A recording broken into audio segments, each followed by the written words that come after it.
大家好，我是邱平，我还在山西。今天来看一个唐代的建筑，唐代木构建筑。现在国内现存唐代的木构建筑只有3处，全部都是在山西。第一呢是佛光寺的东大殿，还有南禅寺以及广仁王庙。其中这个东大殿是规模最大的唐代木构建筑，里面呢还有很多唐代的彩塑，非常漂亮。这个东大殿呢，也被梁思成先生称之为中华第一国宝。今天呢，我们就去仔细的看一下，了解一下这个佛光寺呢。我是以前来过啊，当时也拍过，只不过呢是拍的不是太好。今天呢，我就重新走一遍，给大家详细的了解一下佛光寺。寺庙就在正前方，这一块也是收门票的。拥有3座唐代木构建筑的寺庙都是收费的。这里的门票是40块钱。这里属于五台山的外围，佛光寺和南禅寺呢相隔是很近的，而广仁王庙呢是在山西运城，离这里呢是比较远，有几百公里。佛光寺，我们说里面是有唐代的木构建筑，那实际这一座寺庙可不是唐代才建的，它是始建于北魏孝文帝时期，到现在差不多1500年的历史。在山西啊，很多寺庙都是大概北魏那个时期建立的，因为那个时候佛教比较兴盛。到了隋唐呢，是进行扩建、加盖或者重修等等。据说呢，当年孝文帝来过这个地方，忽然呢看到这个山巅呢出现奇异的霞光，他认为呢是祥瑞，于是呢下旨在这里建寺，取名呢佛光寺。后来到了唐朝中后期，也就是公元845年，发生了大规模的灭佛运动，佛光寺呢也没能幸免，全寺呢被烧毁，只剩下一座北魏时期的那个塔留下来了。后面到了公元857年，这一座寺庙呢又重新修建了。今天我们要看的那个唐代木构建筑，就是那个时期建造的。现在这座寺庙里面不光是有唐代的木构建筑，还有唐代的雕塑、唐代的壁画、唐代的题记，以及呢还有金代的建筑，还有明清的建筑。总共里面呢是殿堂楼阁120余间。这是佛光寺的大门，也是山门。现在呢我们进去看一看。已经进来了，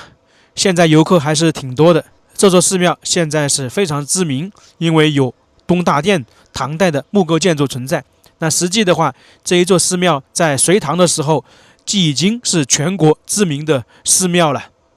它的名字啊屡见于各种传记，特别是在敦煌石窟壁画《五台山图》中，佛光寺呢占据了显要的位置。上个世纪1937年，梁思成、林徽因他们就是根据这个壁画线索，在山西五台山发现了唐代木构建筑佛光寺，打破了中国无唐构的断言。现在我们是在第一进院落，前方看到那栋建筑呢，是明朝末期以及清朝早期时期的，2个时间都有重修。在山西这一块，明清的建筑非常常见的，没什么特别，我们就不用看了。今天来这座寺庙，主要看的是唐代的木构建筑，还有金代的建筑。你像我们现在前方看的有一座大殿，就是金代的，叫做文殊殿，也是非常知名啊，历史也是非常悠久，也很震撼。在这里看到好几位僧人，奇怪了，我在网上看资料说这一座寺庙现在是没有僧人的，那这些我也不知道。在去大殿的路上看到一个金床，这个历史也是非常悠久的，唐代建造的，公元877年。它上面呢刻了那个经文以及立这个人的姓名，上面写了唐朝哪个年份的。这里呢有一幅经典的照片，就是1937年林徽因先生呢趴着梯子研究这个经床，就是这一张，这是当时流传下来的。现在我们要看的就是文殊殿，就在前面，它也是五台山最大的配殿，是公元1137年重建的，面阔7间，宽度是33米。这是当时的文殊殿，那个时候已经有点破了。那这个就是林徽因正在记录东西，或者是在查看文献，刚好是挨着这个梯子，而刚才我们看到的，他是站在梯子上面研究那个金床，这算是经典了。你像这些文献是很难得的，当时这一块整体算是有点破败了，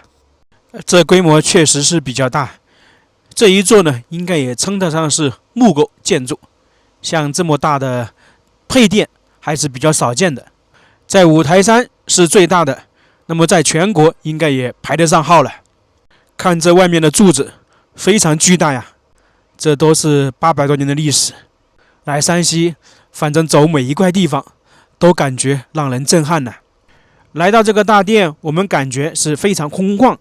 这也是它最特别的地方，就是采用了减震法的建筑方式。大殿内仅用4根金柱就撑起了整个大殿的屋顶，就是这些巨大的柱子，一个人可能都抱不过来，这是非常罕见的。可能有其他人会问，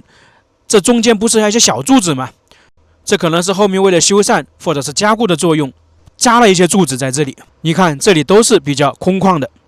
所以说我们真的佩服古代的工匠，这种方式都想得出来。这个大殿里面还有金代的彩塑，也是非常尊贵啊，总共是7尊，是中国现存最早最完整的文殊7尊像。正中间的是文殊菩萨骑着狮子，两侧各有3尊胁侍。这些彩塑的话，造型是比较健壮，气势彪悍，色彩浓烈，以红绿金为主，装饰呢比较繁复，体现了女真民族尚武的精神。这些彩塑和等一下我们在东大殿看到的唐代彩塑被称为是这个寺庙的双绝，确实是非常精美呀。你像这些彩塑，经过差不多将近900年，颜色还这么鲜艳，还保留的这么好，是挺难得的。在这个大殿的墙壁上面还有一些壁画，是明朝宣德时期弄的，将近600年的历史了。以前呢是画的500罗汉，但是经过这么长有点损坏，现存呢是248尊，人物呢高约2米，分为上下2层。文殊殿看完了，我们现在就去看一看东大殿，这游客是真多啊！来五台山的人基本上会来这里转一转看一看。东大殿就在前方，现在是被一些树木挡住了，这个树木在当年还发挥了一些作用呢。这一座东大殿唐代的木构建筑也算是在一个高台上面。在这边还有个小院子，来看一下，这应该也是当时那些僧人休息的地方。哇，这里还种了一些菜，这还是比较少见的。我刚才在下面看的时候，有一个导游讲啊，他说现在还有一些寺庙会种菜，不过呢，大部分是集中在南方。一开始我还以为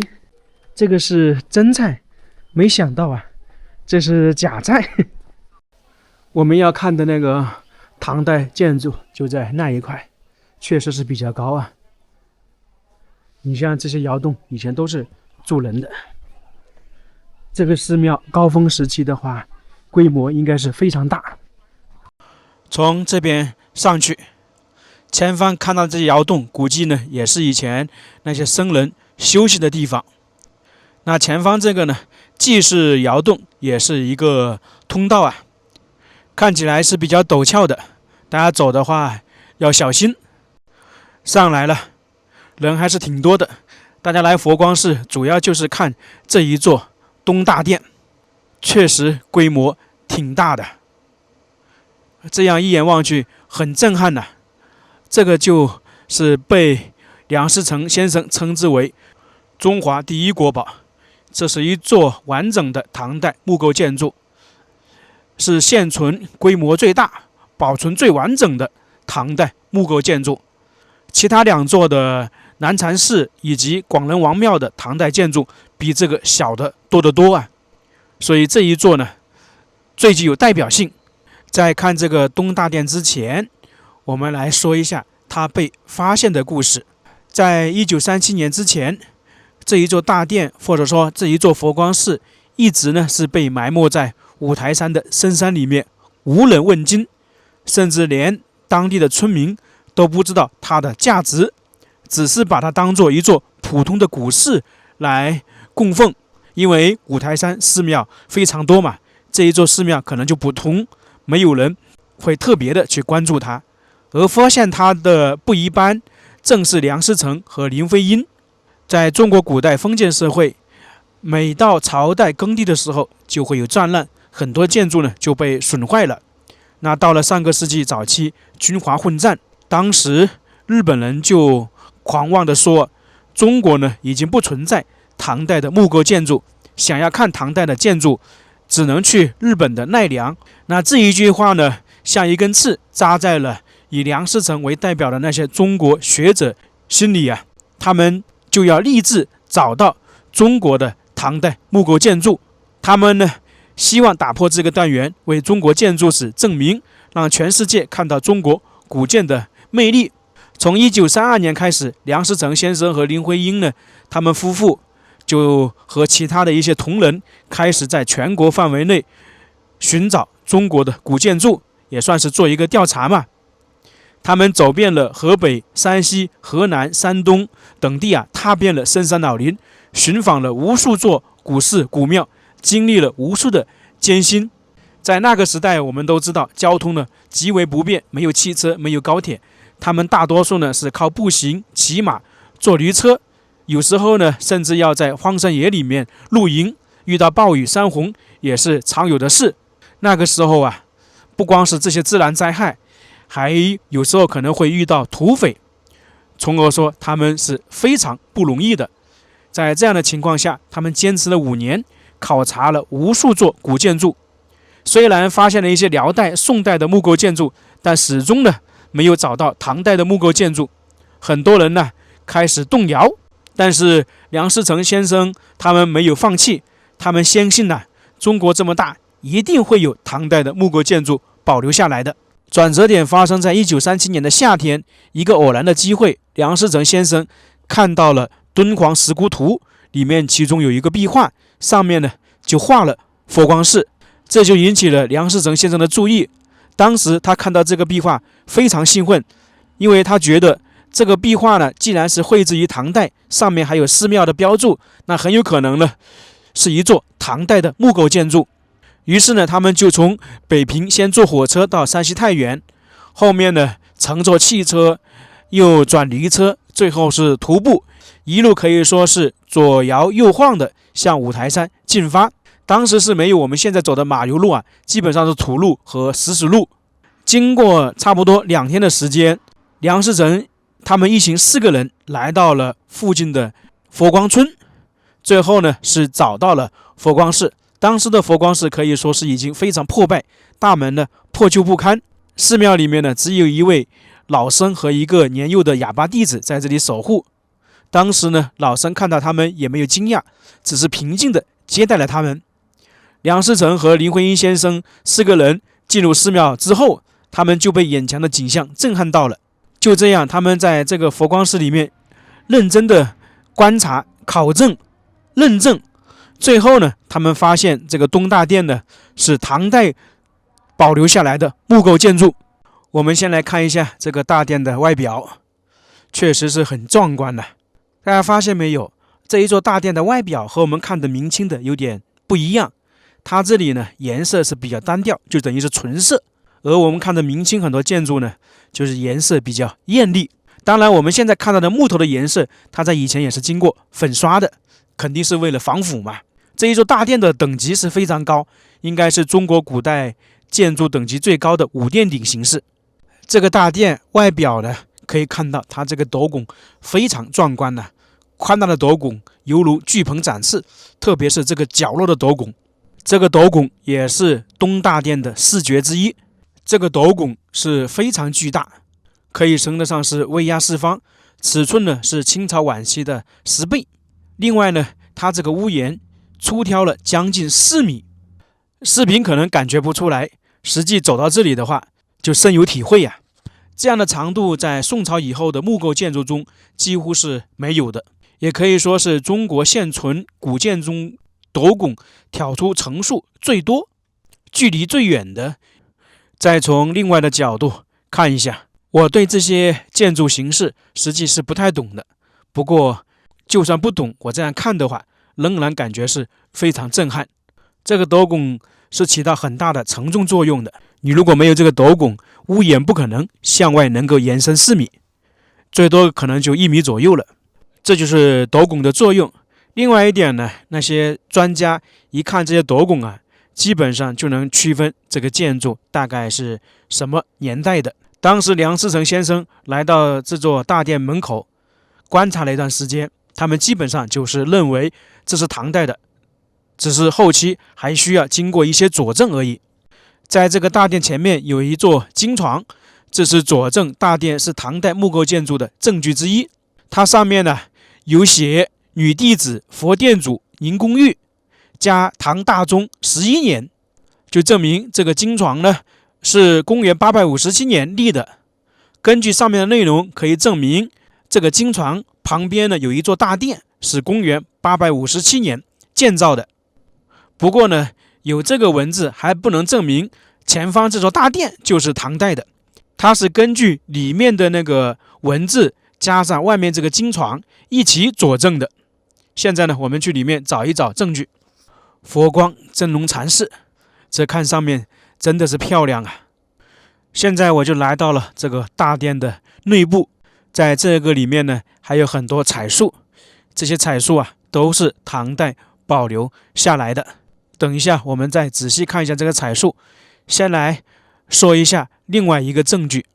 这个证据发现的也是挺凑巧的。当时林徽因是站在这个大殿里面，他抬头无意中看到有一个梁上面有一些墨迹，于是呢就叫来梁思成和助手仔细的抬头看，结果发现上面好像有一些人的名字还有年份。这个他们就欣喜若狂啊，因为很有可能啊这个能确定是什么时候的。于是呢他们就想尽办法要去到这个横梁上面。后面经过大家一起努力啊，爬上去了之后，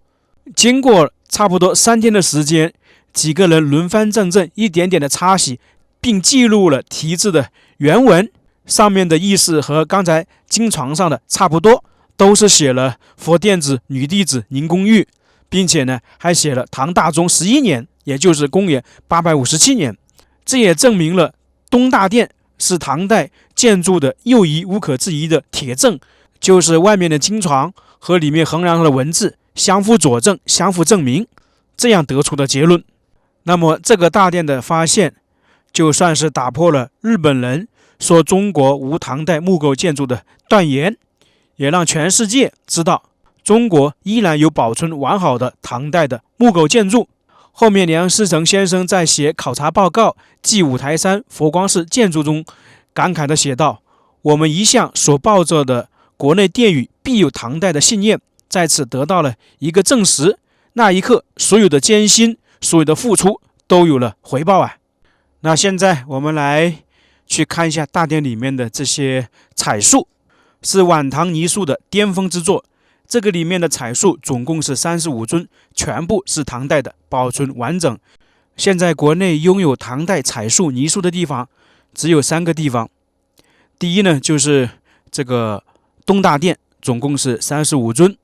另外一个地方呢是南禅寺，也是唐代的木构建筑，总共是14尊。还有一个地方呢是晋城的青莲寺，是有6尊，总共加起来就是这样的。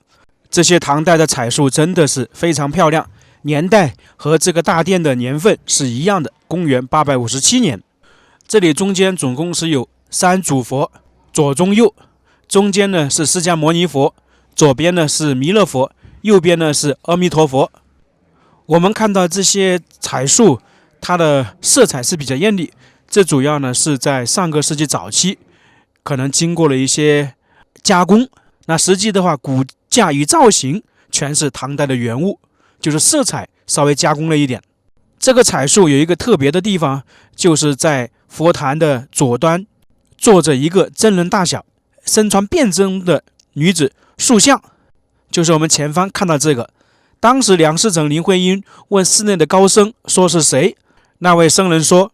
这是按照唐朝武则天的那个形象来弄的。后面经过他们夫妻的认证，这一座大殿是唐代的木构建筑，里面和外面都出现宁公寓这个人物。经过他们确认呢，宁公寓是晚唐贵妇，来自长安，佛光寺的东大殿就是他捐建的。于是呢，就在当时把他的那个形象弄了一个彩塑放在这里供养。他是身穿便装，神态恭谦，面容呢写实传神，不像其他塑像那样高高在上威严庄重，反而多了几分世俗的温柔，仿佛呢一位普通的唐代女子就那样静静地坐在那里，为中国现存最早的世俗女性写实彩塑之一。这里有一幅经典的照片得看一下，这是当年林徽因手扶宁公寓像，被称之为是跨越千年的女性对话，这是梁思成拍下的。林徽因曾经感慨说恨不能也为自己塑一尊像，让女弟子林徽因永远陪伴这位虔诚的唐朝女性，真的是很经典。我又从大殿出来了，在这个门口看到2棵粗壮的树，估计呢也有1000年的历史了。这2棵树在上个世纪发生了巨大的作用啊。我们一开始说，当时上个世纪早期日本人说中国没有唐代的木构建筑，其实当时差点就被发现了。大概是上个世纪20年代的时候，有一名日本僧人，他就来到了佛光寺这里。当时呢，他来到了这个东大殿里面，把这些彩塑还拍了照。不过呢，他对这个大殿没有进行拍照，因为他可能是僧人，对这个外面的建筑不感兴趣。在这里参观了一下，拍了一些照片就回去了，就去到了日本。回到日本之后，他的这些照片被日本的一些学者发现了，他们看这些彩塑很像唐代的，他们就怀疑，那么外面这个大殿是不是唐代的？由于日本离我们这一块呢有点远，于是这个日本学者好像就委托太原的一个照相馆来这里拍照。由于当时的路比较难走，这位照相师就没有来寺庙里面，他只是在外围拍了一些照片就回去了。刚好东大殿前面呢有2棵巨树，就把建筑挡住了，通过照片看不出来是什么年代的，可能视觉的角度就跟我们现在看到的差不多。日本学者收到照片之后，他也看不出来是什么年代的，这个事呢就不了了之。直到1937年，梁思成先生他们发现了这个东大殿。这是上个世纪的图片，你看前方那2棵巨树就发挥了巨大的作用。1100多年了，这个建筑到现在还保存完好。东大殿还有前后看到那个金床，都是同一个年代的，在一个画面里面相互呼应，了不起。在东大殿外面呢还有一座塔，这是北魏时期的一座木塔，也是国内现存唯一6角形2层北朝砖塔孤立，佛光寺最早遗存的建筑。有这座塔呢，也就证明这座佛光寺最早呢是建于北魏时期。当然了，这个也是梁思成、林徽因夫妇他们认证的。当时林徽因先生也和这个塔合影了。这一座佛光寺，它藏在深山里，不张扬不炫耀，却用自己1000年的坚守打破了狂妄的断言，见证了中华文明的源远流长。梁思成先生称它为中华第一国宝，我觉得是称得上名副其实啊。这个地方呢，也可以称得上是人一生一定要来过的一个地方。最后呢，引用梁思成说过的一句话：建筑呢是凝固的音乐，是石头的史书，每一座古建筑都有一段活着的历史，都是一种文化的传承。那今天我们这个视频就到这里了，非常感谢大家，我们下个视频再见。